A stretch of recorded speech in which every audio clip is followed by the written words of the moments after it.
That was pretty standard. They knew what to do.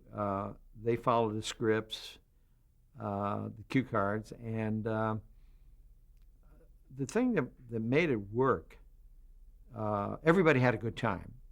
And that's one thing I didn't have to do is to get everybody up, you know, everybody jumping up and down. I think a lot of it was because, as I mentioned earlier, we would have some of their family members just sitting around on the bale of hay and just watching them, and they were just hooping it up.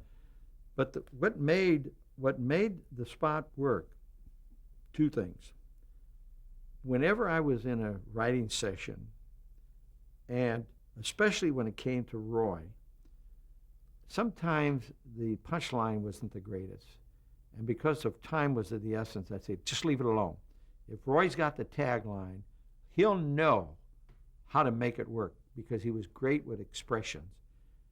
So that's what worked for us when we were doing Pickin' and Grinning. We tried awful hard to be sure that Roy got the tagline, and then of course he would always end it with a ride on his banjo.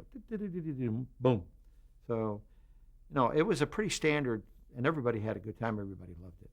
And what made it work too is once in a while, if the guest was in town or something like that, I'd have him come back to do it. Now, speaking of guests, one time we were doing the Pickin' and Grinning, and who was my guest? It's Willard Scott from the Today Show.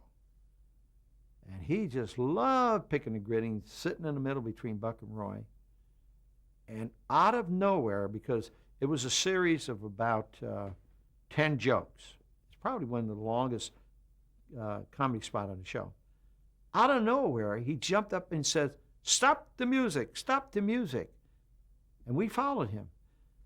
In New York, the weather is right now such and such degrees. In California, it's this. And he gave us the weather report.